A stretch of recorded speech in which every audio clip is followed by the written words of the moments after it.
Every day except that one day, I've woken up and done that, and my whole day is just kind of different. Like, I get to work, I'm more energized, I feel better, and then weird. The person, like, you work out and you eat right, you feel better, huh? The one day that I didn't, yeah, I felt like absolute dog shit. So I think I'm gonna do it. Just keep doing this. It's working for me, you know. I go. It's hard to wake up in the morning, especially if you go to sleep late at night. Weird. But I keep reminding myself that if I don't do it, I'm absolutely gonna feel like ass. So it's better to just do it. Just wake up, feel like shit, go do it, and then feel better for the rest of the day than not feel good. But we'll get to that and my life changes and all that stuff later. Where are we? Today is Saturday. It's 9:32 in the morning, and I'm gonna put this episode out on Monday.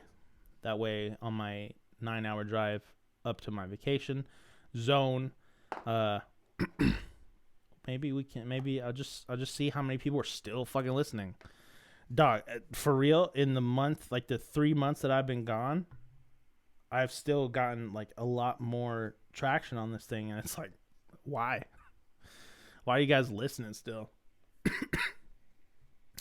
But I appreciate it.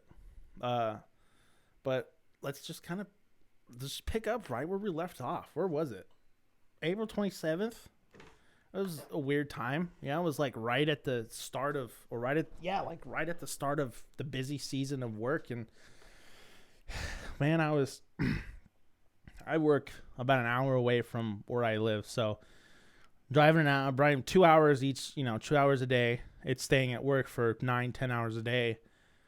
That sucked. And then having to deal with all the customers that came in, throughout the day. It just on end, just no breaks, no nothing, just never ending. Mountains of complaints and mountains of, I want this, I want that. That sucks. Because that was really taken out of me. But I think it was around that time where I started eating healthy again. Like I had asked Sage, and I'd asked her for a meal plan. I asked her for macros, and she was like, I'm not going to give you macros. You're going to eat this way for a week, and if you do it every day for a week, you send me pictures, I'll give you macros. And then she did her little fucking finessing me, and she finessed me, and she was like, see, isn't it better to just eat really good, like an abundance of good, healthy food, and not have to track it? I was like, bet. It was much better. So did it for a week. I was eating really healthy for like a week and a half, 2 weeks, and then shit just like a whole nother level. Like at work, it was god awful. I was staying there. I was getting home every day at like 10:30, 11 o'clock. Not able to make dinner, not really able to do anything, and I know it sounds like I'm making a bunch of excuses right now. Trust me, it'll tie back in. It'll tie back in later. Don't worry. But everything was just going. Everything was just getting really busy, getting really garbo, and I just didn't like it. And there was no time to wake up. Like no time to wake up. I mean, obviously there was time, but I didn't want to because I was just fucking exhausted. So, I didn't really have time to wake up. I stopped eating completely. Like before, like right when I went on that diet, I was around 150 kilos. And then no shit in a span of like a month. Cause I think when was Nationals? Nationals was like May, middle of May, I believe, right? May is right at the busy week. I think it was May 12th. No, I got those videos from Hook Grip. What is this? Yeah, May 12th. April 27th. What is that? It's like 3 weeks. Yeah, like 3.5 weeks, something like that. So I was eating really good for like 2 weeks. And like it was like in the span of a month. Like the first 2 weeks of the month, I was eating really well.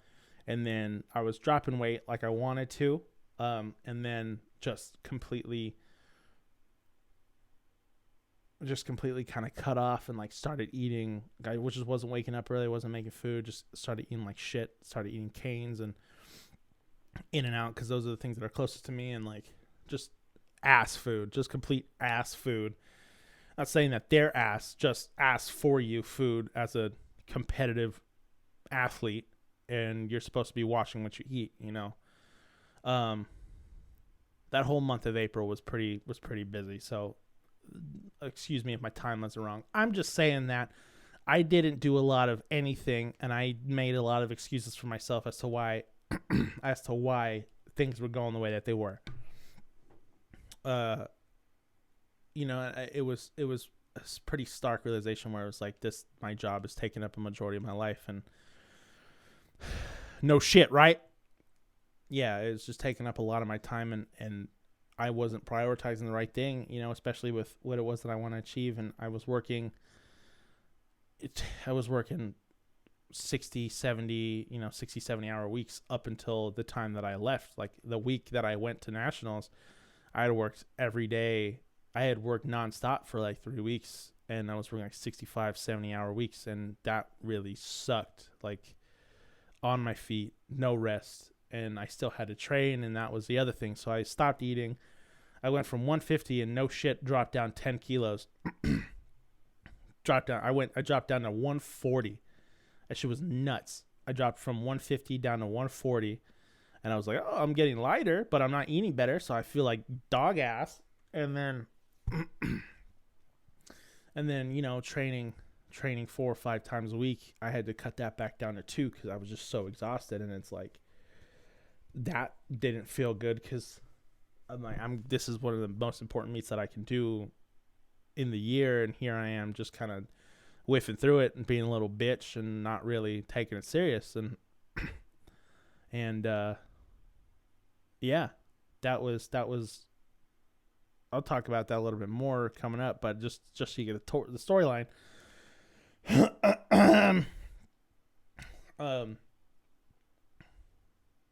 So I was working a shit ton right up until nationals, and here was the other thing about nationals, was that I honestly couldn't afford to do nationals. Like after doing U25 back in February and driving back after everything, like I was like, there's no way, man. Like it's gonna be hella expensive, just super expensive. I can't make it out there.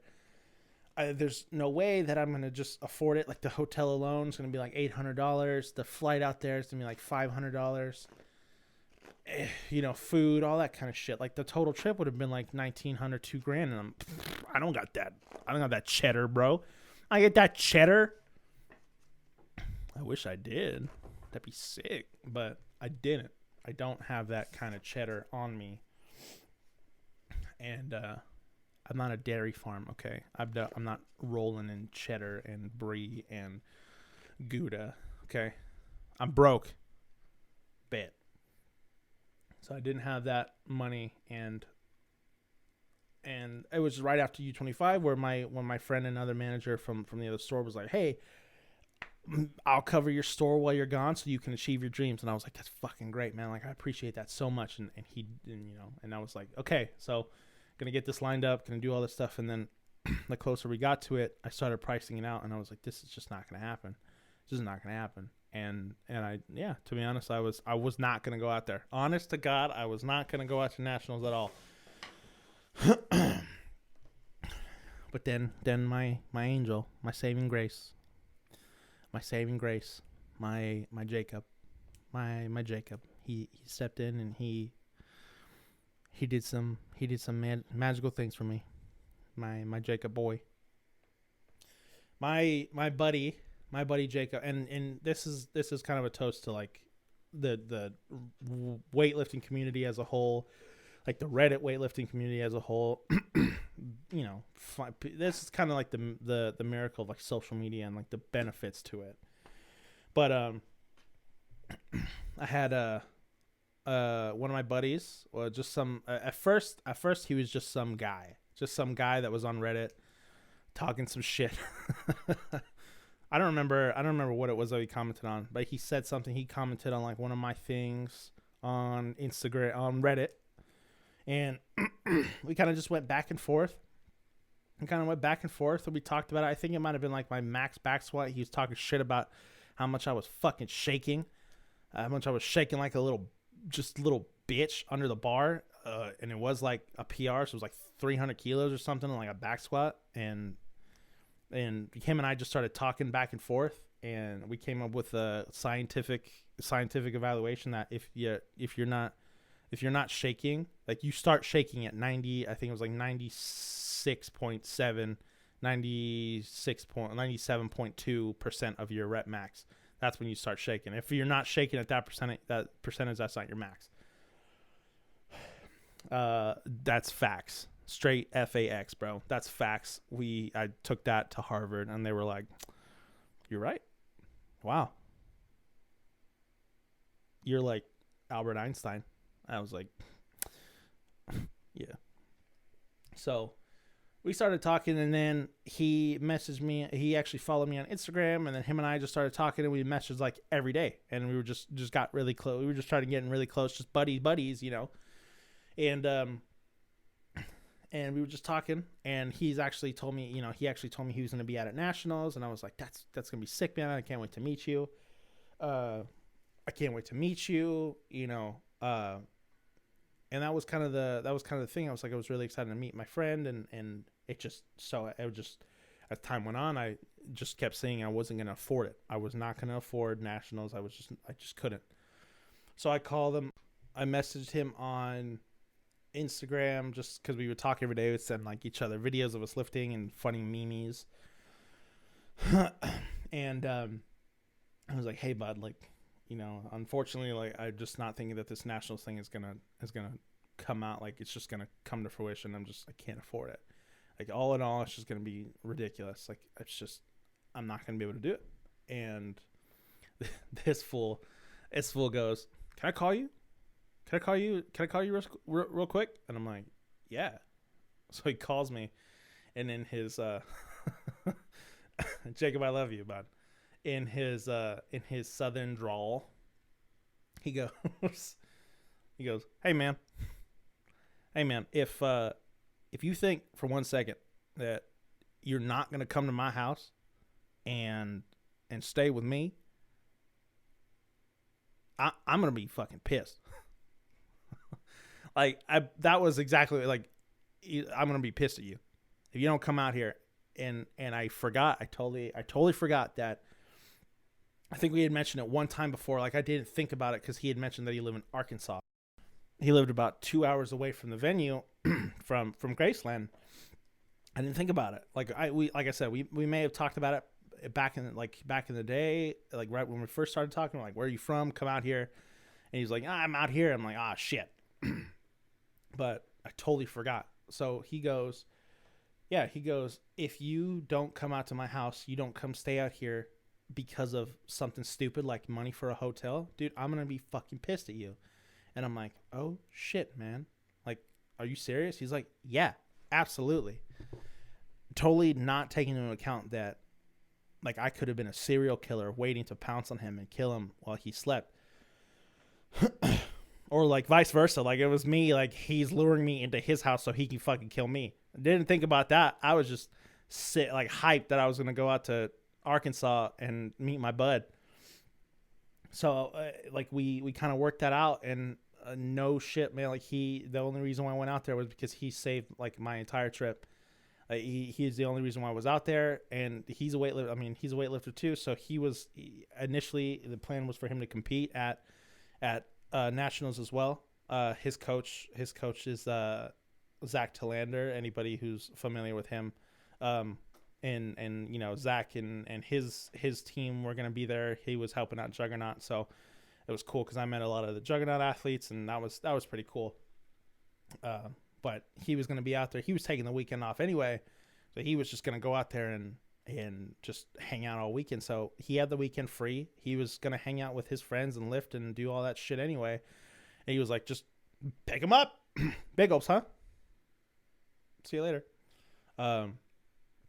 yeah, he would just like pick him up, and and the other thing was like flying into Arkansas was like $300 cheaper than flying into Memphis. So all like I didn't have to pay for a hotel. I didn't have to spend so much money on a flight. Like, and the other thing was like my family really pulled through and helped me out. Like, realistically, I was like, I don't need no birthday presents. I just want to go out here and do my best. So, without a doubt, Jacob, if you hadn't been my hitter, I wouldn't have gone out there. I wouldn't have done what I've done. Um, so I appreciate that more than anything. That's the only reason why I went out there. Uh, but I flew out there. I flew out there on a Thursday. Yeah, I flew out there on a Thursday. I got picked up. He picked me up. We went. We got some burgers. We drove around a little bit. Went to his house, and then we had our first training session at the gym that I always see him train at. And it was hot as fuck, and I didn't pack any shorts. I just only packed sweats, and it's like Arkansas in May, so it's muggy as fuck, and I'm like just sweating my complete body off. It was gross. And that's kind of what we did. We just kind of just dicked around and ate. That first night. The second day, he had some school that he was going to, that he had to go finish up his finals, and then we headed out to Memphis. That's where I met Zach. I met Ruben. I met basically all of Jacob's teammates, and they were all cool. They were all competing, and we went to the training hall. We trained. I saw a lot of the guys that I've competed with before, and it was a fun time. It's honestly the highlights of my year when I can do stuff like that. Like, that stuff I'll never forget. And being at Graceland, it was hilarious because it was like all of Elvis's hits playing, no shit, 24/7. And it's like, I don't know, if I would have worked here, I probably would have freaked out on somebody, and I would have done something, because I don't know how many times I can listen to that man sing and not wanna just throw up the second, as some like sick Pavlovian response to like getting in my car and just thinking about Graceland. We didn't go into the house. We didn't do the tour or anything. I got some cool magnets from a gift shop, but we were mainly at the venue and eating a lot. That's kind of what we did. Where did we go that first night for dinner? Because after we trained, it was Zach and I, Ruben, and Jacob. Rendezvous, that's where it was. We went to Rendezvous down in downtown Memphis, and dog, that food, no shit, was like the best barbecue that I've ever had. And Jacob was doing his little fucking girl thing where he wants to eat, he wants to get big, and he wants to get buff, but he can't eat anything because he refuses to eat a lot, and he ate like half his plate. So I picked up the tab for him and ate the rest of his plate, but he paid for himself. So the other thing about the hotel at Graceland was that shit was booked up like far in advance. Like it was sold out 6 months in advance. So I couldn't get a hotel if I wanted to. But what ended up happening was like, I don't know who said it. I think it was just another weightlifter who mentioned it to me. She was like, yeah, there's a lot of people leaving, tonight. A lot of people leaving after they compete tonight. Maybe you can get a room. That way you don't have to drive back and forth 2 hours before you compete. And I was like, God damn, you're a genius. And we ended up getting a room at the guest house right across the street from the venue. And that was pretty sick. So that was all in all, the trip out there couldn't have gone better. It was honestly so much fun. Um, Coach B went out there. Coach B and Leslie went out there to support me, and Coach B was in the back room with me, and and here comes the weightlifting part. Uh, my session was, I mean, it's my second nationals. I remember my first nationals last year in 2 years ago in Kansas, and that was fun. It was nerve wracking. It was definitely nerve wracking as all hell because that was the first national meet that I've ever been to. That's when I missed my first two snatches. I missed my first two snatches and then made all three clean and jerks, but made the last 182 look like a Michael Jackson mix of weightlifting and his dancing because I went up onto my toes with 400 pounds on my chest and it was fucking ridiculous. And I guess the highlight of all that was that Sarah Robles, she came afterwards and she was like, I saw that and that was pretty incredible. And I was like, shit. Last year I took 11th or 12th overall at nationals. I was in the B session. You know, I got my fucking taint handed to me, you know. And then fast forward a year, you know, you get a year of hard work, a year of PRs, a year of consistency, and you know, on top of all that, I had like 3 or 4 months, 5 months, 6 months, however long it was, where I was super injured, and that really messed with my mind. So, you know, I had a lot of rebuilding to do, and I'm lucky that everything just kind of came to fruition, and I pulled everything together, and wasn't too excuse me, it wasn't too shell shocked from everything that happened in the past year. So I went 5 for 6. Went 5 for 6 on the platform. Technically went 6 for 6 because I never dropped the bar. What did I do? I think I went. What did I do, bro? I can't even remember my attempts. So unprepared for this silly boy. Oh, that's what I did. I opened with 140. And I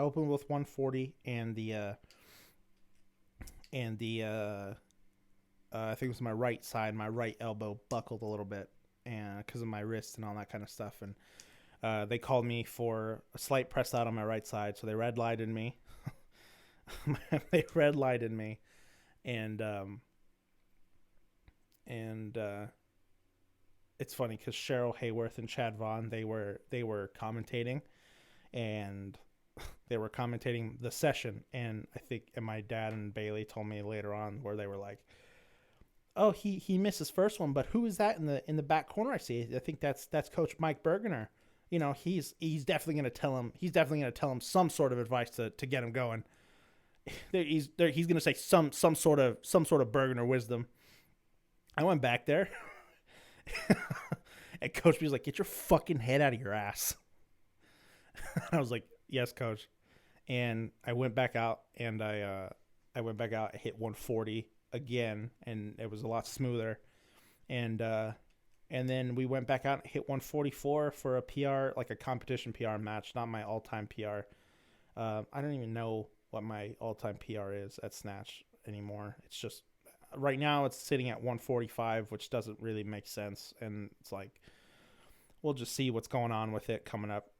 I'm dealing with another wrist injury, just like a re-aggravation of the wrist injury. So hopefully in the next couple of weeks I can come back and feel better and start going hard again. But I hit 144, and that was probably one of the best snatches that I've done definitely the best snatch that I've done on a competition. It looks really good. All my lifts are on my Instagram from back in May. So if you want to check them out, you can check them out. But yeah, 144 felt really good.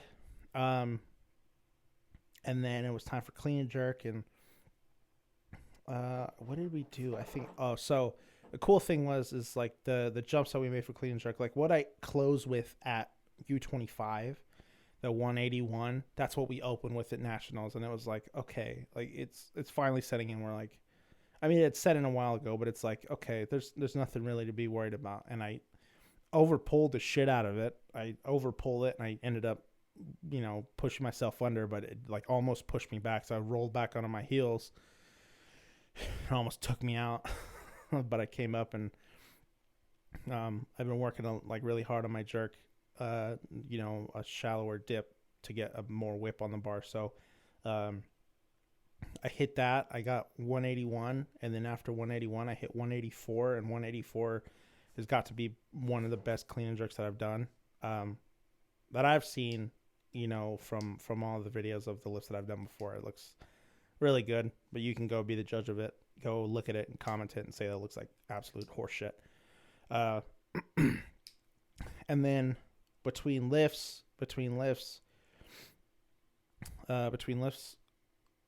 second and third attempt, Coach B comes up to me, and it was one of those times where it was like, fuck, man, like this ball's really in my court, and he trusts me and I trust him, and this is what he does. Like this is what he's been doing for 50 years. He comes up to me and he asks me, what can you clean and jerk today? And I go 188. And 188 was the number that I originally wanted to go 148, 188. What is that? 148,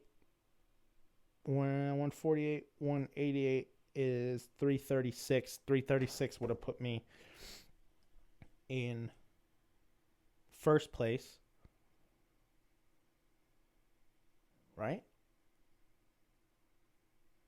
Because I think the guy... No, it would put me in second, not first. TJ Greenstone, that fucking guy clean and jerk like 216 or like 212 or 216 or some shit. And that shit was bonkers, bro. That the bar looks so big. It's insane. Whoever was above me, second place, I think he only beat me by he beat me by, you know what? Bear with me, okay? Bear with me. It was definitely... Oh, see, I go on it and I look at that shit up all the time. Huh?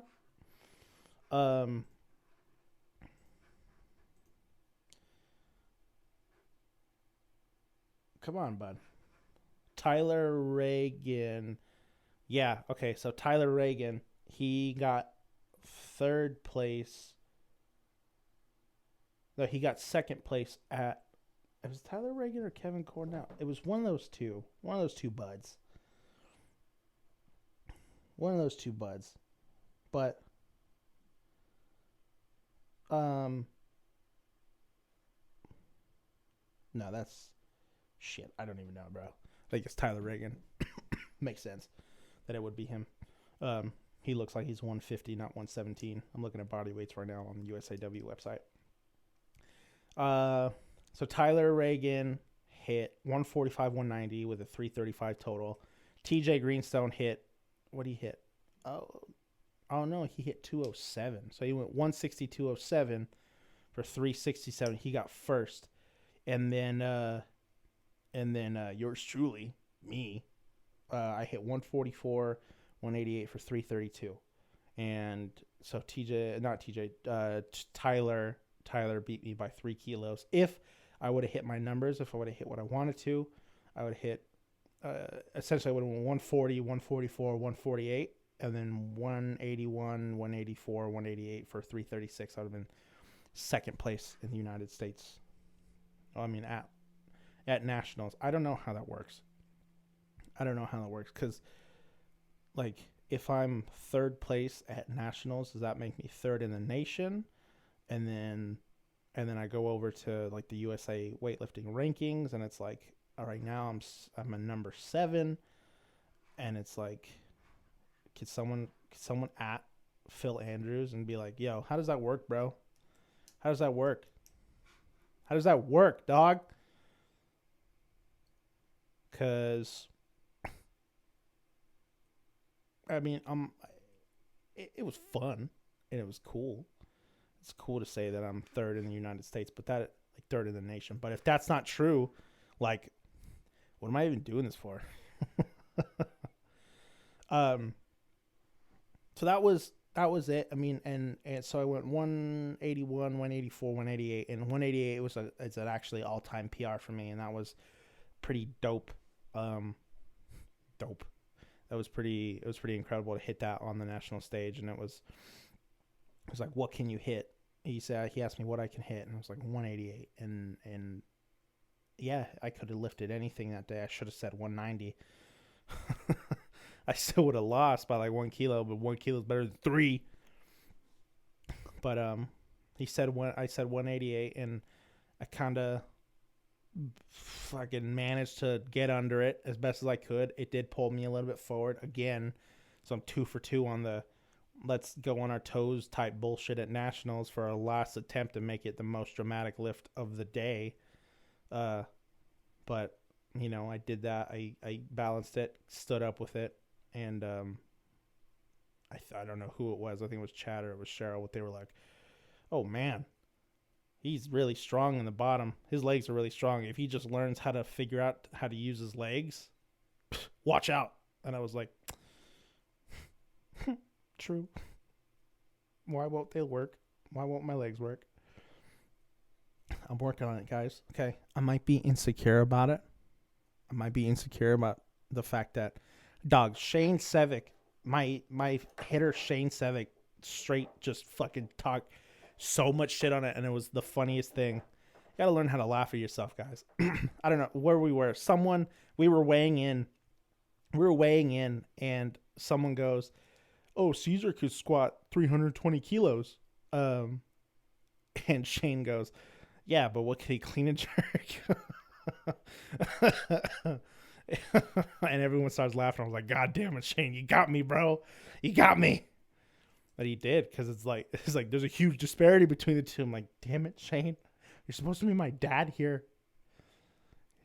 Shane is like a master's lifter, but he's always at nationals, always kicking ass, and he always comes up to he's kind of adopted me because he's older than my dad. So yeah, he's always like, I'm your dad. So my dad, Shane Sevick, just straight took a shit on me in front of all my friends and embarrassed me. So yeah, that was 188 was pretty cool. And it's, you know, quite a difference from what I did the year before. You know, the year before, 11th place overall, up to 3rd place overall, and I came home with a 3rd place medal for clean and jerk and a 3rd place medal, like a bronze medal overall. So that was fun.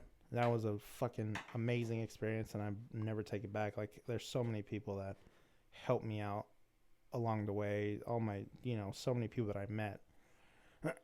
So many just, it's such a crazy community. The weightlifting community is such a funny thing where we're all so weird with our quirks and our speech impediments and our freaking just a love for the sport and a love for getting better. I've never experienced it where I've had another weightlifter I've experienced it once, and that was in the back room, and that was like a competition setting. So I don't know how legit it was, but one of these guys was a straight asshole to someone who was trying to use his platform. He was like, "No, you can't use my platform." I'm like, dog, shut the fuck up. Just come on. Like, we're all here. We're all just trying to get better. Eat a dick. That's the only time I've ever experienced it, and I was at U25. And like, never ever have I ever experienced another weightlifter just not be a cool person. And I think it's all because we're all on the same grind where we're just trying to get better, and we can learn from everyone around us. And that's always fun. That's always a fun thing to do. And then afterwards, yeah, it was crazy. Sage couldn't make it out there, but she FaceTimed me, and she FaceTimed me and we kind of talked a little bit, and she told me she was proud of me, and I told her that I couldn't have done it without her, and that was true. Like, I can't do it without my team. I can't do it without my family. I can't do it without everyone there who's keeping me on my own, keeping my head on straight. So now I dive into what I was talking about before. Third, and this is the thing. I'm sitting here telling you this, and again, I'm trying. Like, the goal to this podcast has never been to try to motivate you, try to go out of my way to motivate you. It's to you find your own inspiration, whatever it is that I say, and apply it whatever way you want that inspires you, your own way. That you're just it's not. I'm not telling you what to do. It's go and evaluate your life and evaluate the things that you have to do. So, third place in the nation. Third place in nationals, whatever it is. Come on, Phil, at Phil Andrews. That was a big moment in my weightlifting career, a big moment for me personally. Like, it just shows that I could overcome a lot, and I can overcome a lot of stuff, a lot of outside factors, and still manage to do well. But there's a difference between the pride that I felt at U25 and then the pride that I felt at nationals. And it's broken down in two ways. I don't know if everyone, whoever knows Matt Fraser, but if you know Matt Fraser, CrossFit Games champion, that guy, that bud, they did an FX Sports or FNS Sports or whatever the frick it was, just about his training and like rode up to the games and all that kind of stuff. And there's this part where he talks about the CrossFit Games. He talks about the CrossFit Games. He talks about his rookie year and then the following year. So his rookie year was the 2014, I believe it was the year he took on, like, he was up against Rich Froning. He got second place, and there's a medal that he has, and he says that those medals that he has, he's proud of that because he sat there and he earned that medal. He earned that opportunity to be second. And then in 2015, which is the first Fittest on Earth movie, the one where he loses to Ben Smith, spoiler alert, the one where he loses to Ben Smith, he says that it's a second place medal. He's like, I fucking hate that medal. And I took it and I try to understand what it was that he meant by it, because he goes and he breaks it down. He goes, that rookie year that I had, like, I earned that shit. I earned that medal. I did everything I could, and I won second. And then the following year, it's like I wasn't taking care of my fitness. Like, I wasn't taking care of everything that I could have, and I felt like I lost first and won second, and that's a shitty feeling. And it struck me because I watched that documentary sometime between like June and July, or like May and June, somewhere around that time. And it kind of hit me where I kind of felt the same way. Where, at U25, I came back. I came back from an injury. I came back from my wrist stuff, and I kicked my own ass into gear and had to come back and do the best that I could to even prove to myself that I could still be there. And I still say that that's the best meet that I've ever done, and because of the fact of that, that was a real mental thing. And weightlifting is anything that you really do is mental. But that was a real mental day where I was freaking out. But I had all the physical therapy, all those times where I had failed the 180 clean and jerk, hyperventilated, crying, all that dumb shit that I had to go through, all that necessary dumb shit that I had to go through before. Like I had to do that just to prove to myself that this is what I wanted. And it, it came in handy. And when I got to U25, I took second place. I took a second place with the third medal in snatch, and then second, and then gold medal in clean and jerk. And it's like that gold medal in clean and jerk It's still like the best medal that I can say that when I look at it, I'm still so proud of it because it was 181 kilos. Like I hadn't done that in months, and every time I try to do something, I would cry. Like I'd freak out and panic and have a panic attack, and that was a lot of work to get over. I was, and shit, man. Like I'm just proud of myself for the fact that I overcame that. And this isn't to jerk myself off and pat myself in the back. This is just me hopefully striking a chord with people to understand the difference between earning something and not earning something. So everything I was saying about my diet before nationals, like I had started eating good. I started eating well. I like for 2 weeks, like 2 or 3 weeks before, I started eating really well, and then work got busy, and I stopped, and I started eating like absolute dog shit, and then I cut my training back basically the whole month before nationals. I cut it back from like 4 or 5 sessions down to 2, and it was just because I was making excuses. Like I just didn't want to wake up early enough to work out and train in the morning. I have a goddamn garage gym. Like I could have done that. I could have done whatever. Like I could have made it work. I have my own garage gym. I have a couple buddies that own CrossFit gyms around here. I could have woken up. Have awakened. I could have woken up, right? Woken up at like 5 in the morning if it really mattered. And I've done it before where I've been at their gym at like 5:45 in the morning and trained, and then came back home and made my lunch for the day and left. And that was when nothing was busy, when it wasn't busy. That was just when it was convenient for me. And why didn't I do that? Why did I stop eating good? Well, why did I stop my diet? Why did I stop training? I just coasted by. Like in my mind, I didn't earn. It's just like, it's oxymoronic. Like I'm happy about the fact that the way that it worked out the way that it did. I'm just not happy about the way that I got there. Because I could have done more.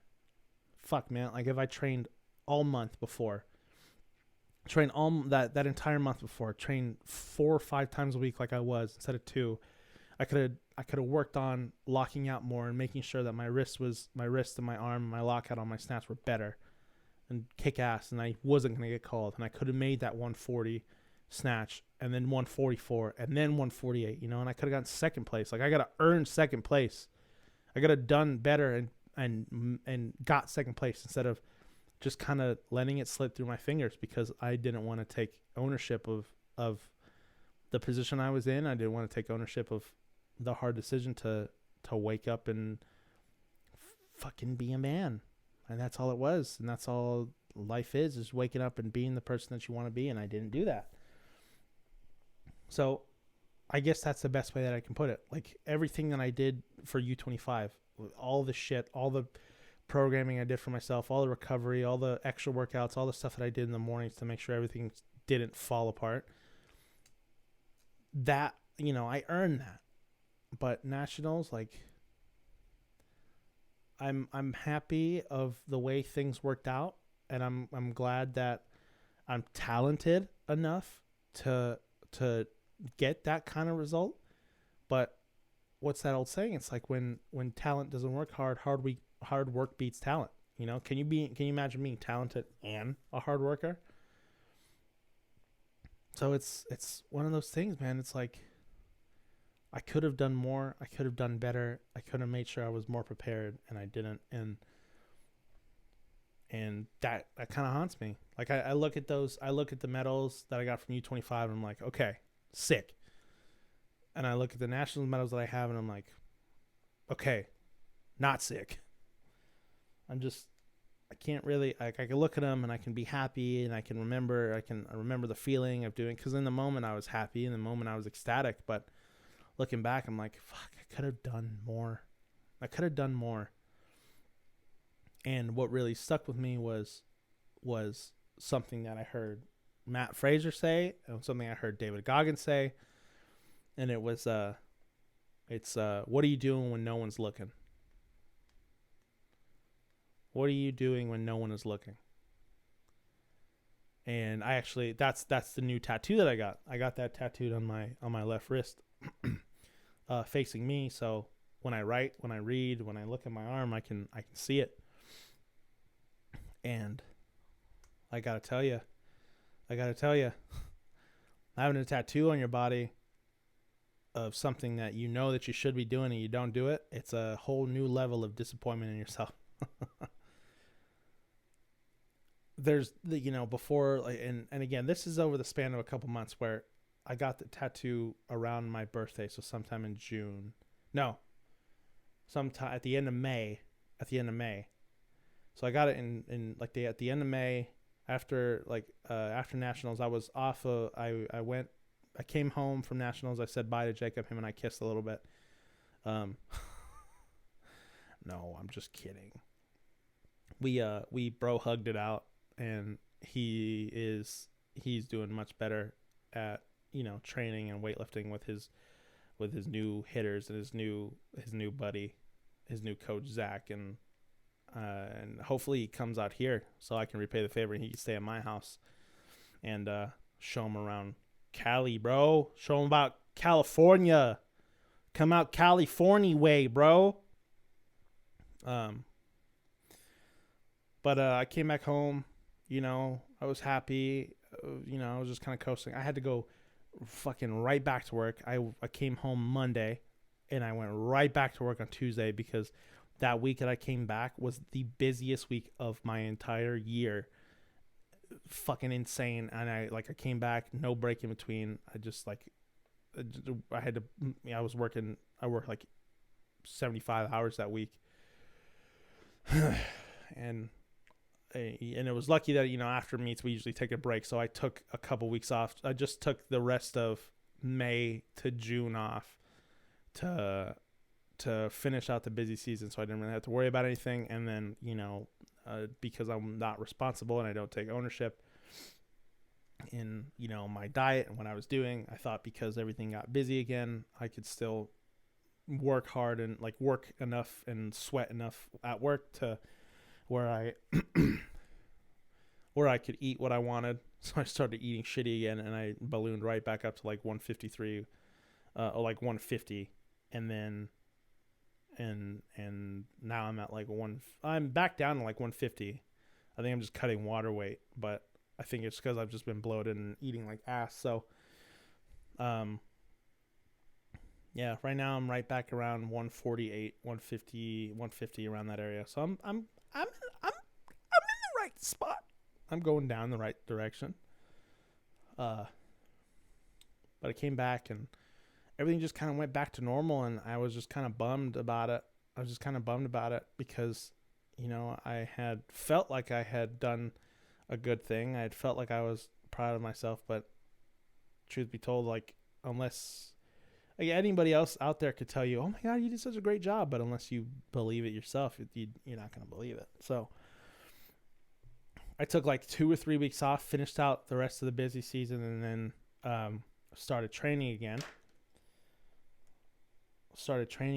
And that was through June. So the last the 3 weeks of June, around the first 3 weeks, the last 3 weeks of June, just went back to training.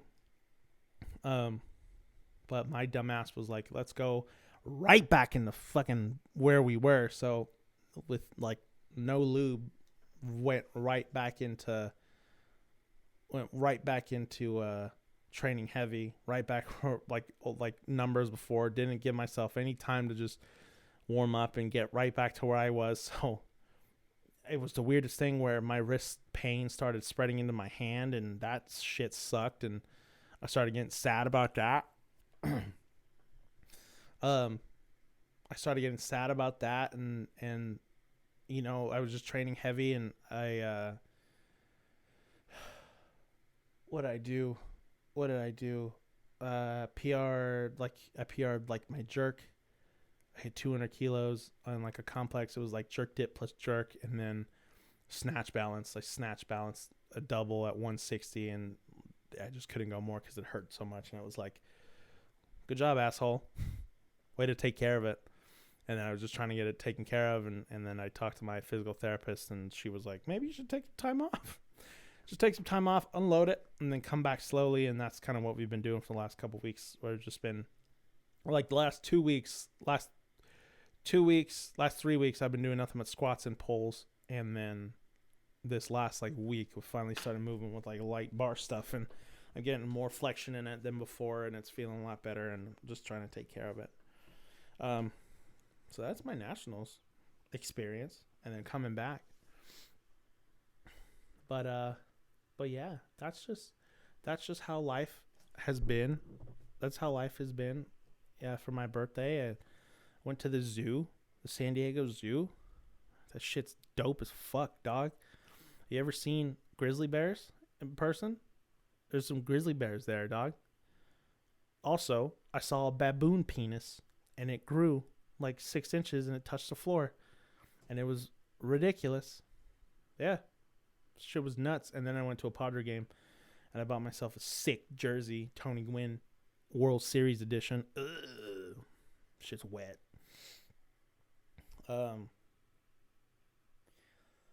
But that's what happened over the course of like May and June. So you really didn't miss much. I was just really busy. And then right after prom season, after all that was said and done, everything just slowed down right to a crawl, where now we're just trying to pick up for the rest of the year, because it's just not busy. And I got to say, driving 2 hours a day and getting somewhere, and it doesn't really, it takes it out of me, takes it out of my energy. And it's really hard to stay engaged. It's engaged physically and mentally, and it's something that you really don't want to do. And I'm trying my hardest to stay engaged at work, and just trying to find things to keep myself occupied with, and training other people, and I'm hiring new people and training other people. So that's good. That keeps me busy. But I guess the biggest thing, the biggest direction is, what I've just been interested in doing. And I kind of came to this conclusion where I have this really big issue where, if you are the kind of person who like surround yourself with other people, you get enveloped in a TV show, in a movie, in a character, in a book, something like that, and your personality ends up turning into that personality. Like, you're like, oh fuck, I want to be like that. I thought about this the other day. I've always had that problem where, I think it's probably due to some sort of, I don't know, maybe some sort of mental trauma, or some sort of like admiration thing that I have for people who are like in that position. They just do what they want to do. Or like I'll watch baseball. Like I went to a couple baseball games back in June, and like right after I was like, fuck, I want to play baseball again. Like I'll have that issue. Or like I'll watch Scrubs, or I watch Scrubs, and like I want to be a doctor. Or I'll watch that O.J. Simpson show on FX, and like I want to be a lawyer again. Or like I've been watching a lot of House, so I think I'm dying all the time. And I've just been thinking about it. It's like, it's if you envelop your mind in what it is that like certain people or certain things that you admire, like you're gonna want to do that. So lately I've been enveloping my mind in a lot of like in the things and people that I admire, like David Goggins or like Jocko Willink. And I mean, I guess you could say that I'm kind of doing that, but I'm kind of doing the same thing. But how bad is running? How bad is running and taking accountability and pushing through some obstacles? How bad is waking up early to make sure that you win the sunrise, you earn it.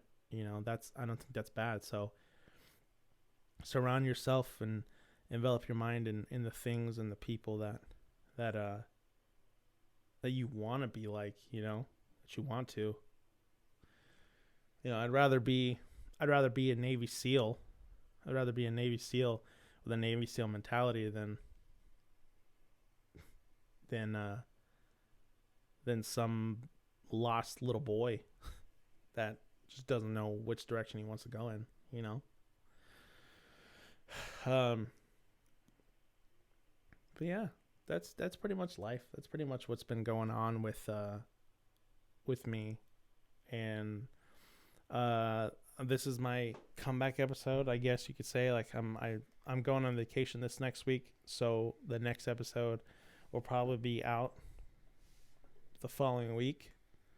I'm just not gonna have any of my recording stuff, but the following week I'm gonna start picking it up again because I have stuff to say and stuff to talk to people about, and I think everyone has the opportunity to learn and grow for themselves and find the things that I'm saying in some way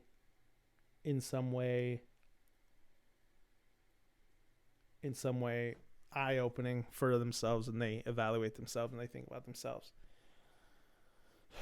Oh shit. My computer fell asleep. What the fuck? Oh, it's still recording. Bad. But yeah, today, Saturday, July 13th, Bailey, I have some teammates competing today. I have 3 teammates competing today. I'm dealing with this wrist injury still, so I'll hopefully be back in the next couple weeks, and I wanna compete more. I wanna get back out there. I just need to make some moves, you know. I need to make some moves and really start being the hitter that I want to be. So it's just time, you know. It's just time to grow up. It's time to grow up. It's time to take extreme ownership. By Jocko Willink and Leaf Babin. So I have goals. I have goals for next year. I have goals for what I want to do next year and where I want to be. I've recently decided that, well, I mean, not recently, but I want to go back to school. I want to go back to school, and I want to get my, I want to go back to school and get my, if I'm going to do it, I'm going to go all the way. You know what I'm saying? I want to get my master's in exercise physiology. I just want to be a better coach. Oh, that's what I was going to say. So I almost forgot. So when you think about taking accountability and taking responsibility for your actions and what it is that you want to do, I think we may have mentioned this before, but it's taking into consideration what are the things that you're not doing that are keeping you from what you want to do. What are the things that you aren't doing? What are the things that you have to do? What are the things that you need to do, you know? And the other day, I learned, you know, it was kind of the same way where I learned how to do this. I learned how to podcast. I learned how to do video editing out of not necessarily necessity. It was just a good skill to have. But I took it upon myself to go and dive into some juggernaut training videos and like that kind of stuff, and talk to Zach and talk to Alex LaChance about you know, where to read up on some good stuff, where to read up on how to be a better, you know, programmer, how to be a better athlete, how to be a better, just more knowledge. Knowledge is power. Knowledge. Here in my garage with my Lamborghini and my knowledge. It's an old, dried out meme. Gross. But, you know, I took it upon myself to get some more books that I have to start reading, to learn how to program, you know, just be a better strength programmer. I don't program for myself, but, you know, learn how to be, just learn, just know what it means, know what it does, and know what it do, you know, what it do, and know what it do. And sometimes it be like it is, but it do, you know, sometimes we want it to be like it is, but it do. So, think about the things that it do, and you just got to go out and do the things that it do, you know? Yeah, you know. I started looking up videos on YouTube and reading that strength, programming for strength off of Juggernaut and that kind of stuff. I have some Catalyst books. Um, I'm just really trying to cut out the distractions, you know, trying to cut out the distractions in my life. Cutting out all the excess stuff that I don't need, because I really have to just buckle down.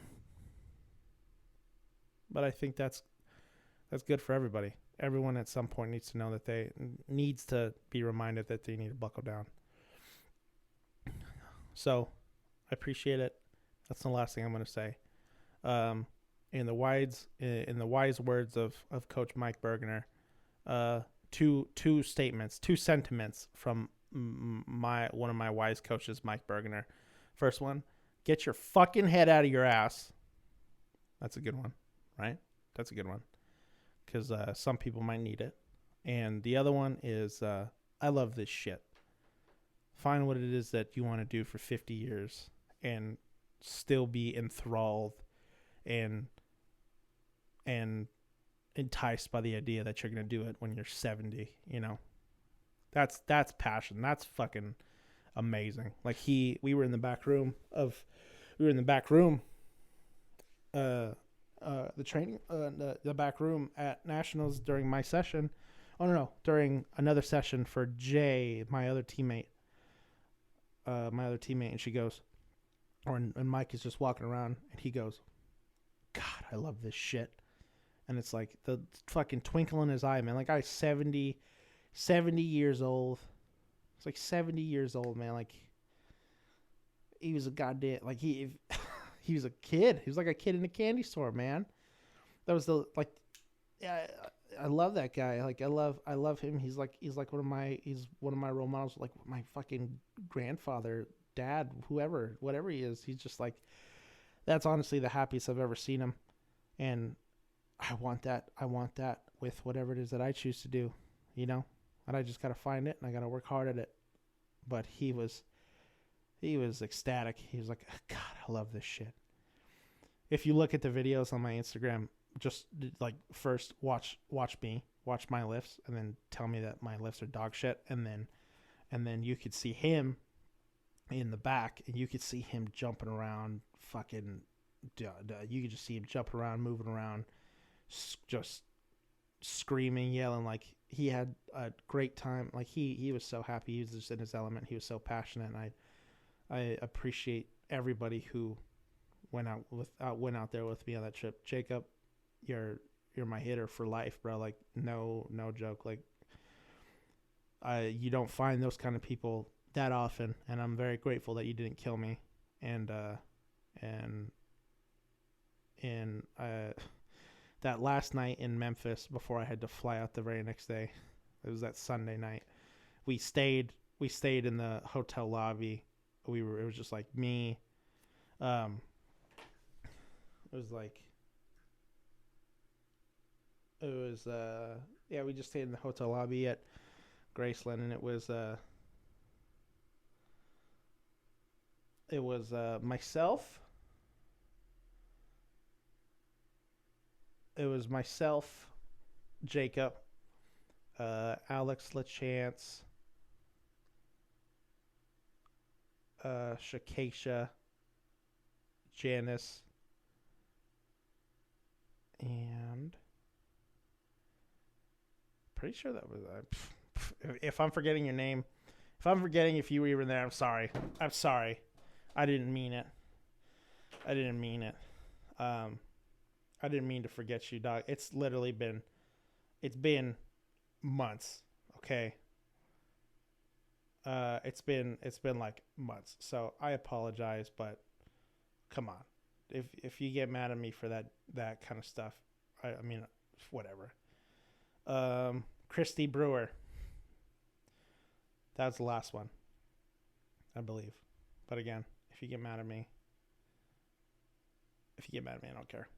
I do care, but just I gotta pretend like I don't, because I'm a macho man, Randy Savage.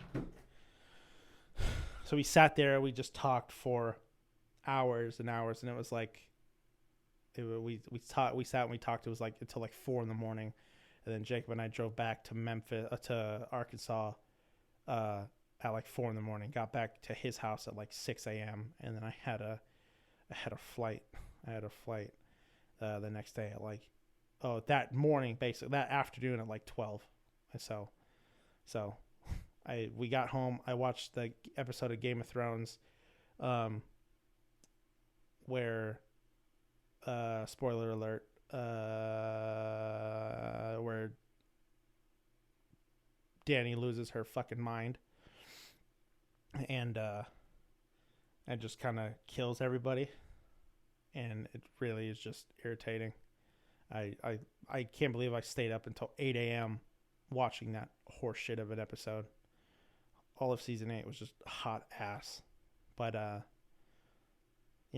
love being surrounded by it, like-minded people attract like-minded people. It was awesome to be around. It was awesome to be around weightlifters like that. It was awesome to be just in a setting where you're welcome. And I think everyone deserves that, no matter what you do. If you're a musician, if you're an artist, if you're a weightlifter, if you're a CrossFitter, if you're a writer, if you're an entrepreneur, whatever it is, you deserve it. To be around people who think like you and can push you to be better. So, as I said before, first statement, for those who need it, get your fucking head out of your ass, and I love this shit. I do. This is the stuff that makes me happy. So, I thank all you hitters that are still here. I try to make this episode a little bit long, just kind of a recap for my absence, and then I'll be gone for another week, and then I'll come back and then hopefully get a steady stream of shit going on. I have a week to watch all the Rocky movies, because I want to do that Rocky episode, and they're all on Amazon Prime, and I'm going to have time to watch all of them. So I'll take my motherfucking notes. But yeah, thank you guys. Thank you hitters for being here still, and hope to start acquiring some new hitters pretty soon, and I have just new people listen, and yeah. So I love you guys. Thank you for sticking around, and I'll be back soon. And shit, man, I don't want to say goodbye. Goodbye, everybody. I'll see you, or I'll talk to you in like a week and a half, and we'll talk about Rocky Balboa. Okay? We'll talk about Rocky Balboa, and we'll talk about why those movies still hold up today, and we'll talk about why it's good. Why it's good. Just why it's good.